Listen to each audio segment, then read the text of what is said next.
Drama seal मन्नत मुराद में अब मुराद की ये शादी नहीं होने वाली, क्योंकि जैसे मैंने आपको अगली वीडियो में बताया था कि सब कुछ ठीक होने के बावजूद भी इनको एक मुश्किल का सामना करना ही होगा, और वो हो भी गया। मुराद की अम्मी जिद पर है कि मन्नत शादी पर मेरी पसंद का जोड़ा पहनेगी, लेकिन मन्नत भी जिद्दी लड़की है, वो कहाँ मानने वाली है। इसी वजह से अब इन दोनों की शादी नहीं होने वाली, क्योंकि मुराद की अम्मी मन्नत की बात नहीं सुनेगी, और फिर आपको तो पता ही है कि फिर वो अपनी मर्जी का फैसला सुना देगी, जिससे मुराद भी हो जाएगा परेशान। और अब मुराद भैया तो बुरी तरह फंस चुका है, क्योंकि एक तरफ तो इसे अपनी माँ की सुननी पड़ रही है, तो दूसरी तरफ अपनी महबूबा मन्नत की। तो अब मुराद की अम्मी ये फैसला सुनाने जा रही है कि मैं भी मन्नत जैसी लड़कियां और भी ढूंढ सकती हूँ। आखिर हम भी चौधरी हैं, ये रिश्ता नहीं हो सकता। आखिर हम भी हार नहीं मानने वाले हैं, लेकिन यहाँ तो आपने हार मान ली है, अब क्या फायदा चौधरी होने का। मतलब एक जोड़े की वजह से अब इनकी शादी में बहुत सारी रुकावट आएंगी, और तब तक मन्नत के भैया भी जान जाएंगे, और फिर तो फैसला कुछ ऐसा होगा कि मुराद के साथ आपने भी सोचा नहीं होगा। बस यही जानने के लिए वीडियो को एंड तक देखते रहिए। अब मुराद की अम्मी कहाँ और मन्नत कहाँ? मन्नत भी अपनी निकाह पर मुराद की अम्मी का जोड़ा नहीं पहनने वाली, ये तो हो ही नहीं सकता। अब दोनों की तरफ से जिद बन जाएगी, क्योंकि आजकल की लड़कियां कहाँ मानने वाली है इनकी बातें, और वो भी मुराद की अम्मी का शादी वाला सूट पहनेगी, ये तो हो ही नहीं सकता। मतलब क्या ही सोच है मुराद की अम्मी की। जैसे मैंने आपको बताया था कि मुराद की अम्मी ही कुछ ऐसा करेगी जिस वजह से इस रिश्ते में रुकावट आने वाली है, बिल्कुल वैसा ही हुआ। तो इसके लिए एक लाइक तो बनता है। और इधर मन्नत का भी ये जिद बन चुका है कि मैं भी अपनी निकाह पर अपनी अम्मी का जोड़ा पहनने वाली हूँ, और वलीमे के लिए इन्होंने सूट भी तैयार करने का ऑर्डर दे दिया है। मैं अपनी मनपसंद का जोड़ा पहनूंगी, मैंने खास डिजाइनर को बोला है, वो खास जोड़ा तैयार कर रहा है मेरे लिए। लेकिन मुराद भी इसे बताएगा कि बात ना की नहीं है, मेरी अम्मी की ख्वाहिश है कि तुम उसकी पसंद का जोड़ा पहन लो। तो अब बात यहाँ तक आ गई है कि अगर मन्नत ने इनकी पसंद का जोड़ा नहीं पहना तो ये शादी भी नहीं हो सकती। मतलब शादी की बात भी पक्की हो गई है और कार्ड भी तैयार है, लेकिन इन्हें बस अपने जोड़े की फिक्र है कि रखे रखे कहीं खत्म ना हो जाए। अगर ऐसा ही है तो तुम मन्नत और मुराद की शादी पर ये जोड़ा पहन लो और अच्छी लग जाओगी, लेकिन नहीं। मुराद की अम्मी कितनी भी अच्छे कपड़े पहन ले, जब तक ये अपनी जुबान को ठीक नहीं संभालेगी तब तक कुछ भी नहीं होने वाला।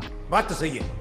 लेकिन अब ये शादी होगी तो जरूर होगी, लेकिन कुछ एपिसोड के बाद, क्योंकि अगर ये सारी बातें मन्नत के बड़े भैया तक पहुंच गई तो फिर एक नई कहानी शुरू हो जाएगी। क्योंकि आगे से मन्नत के भैया भी फैसला सुना देंगे कि हम भी किसी से कम थोड़ी न है, हम क्यों अपनी मन्नत का ऐसी जगह रिश्ता करेंगे जहाँ उनकी पसंद का जोड़ा पहनना पड़े, और क्या पता वहाँ जाकर भी मन्नत की पसंद को नहीं माने जाए। तो फिर होगा कहानी में एक नया इंटरेस्ट। अब देखते हैं कि आगे क्या होता है, और हाँ, अगली किस की मुकम्मल कहानी देखकर कैसा लगा हमें कमेंट करके जरूर बताइएगा, और चैनल को बेल आइकन के साथ सब्सक्राइब जरूर कर दीजिएगा, क्योंकि मैं हमेशा से ऐसे वीडियोस बनाता रहता हूं ताकि आप जान सकें कि आखिर ऐसा क्या नया होने जा रहा है अगली एपिसोड में। और हाँ, वीडियो अच्छी लगी तो फिर लाइक भी कर दीजिएगा।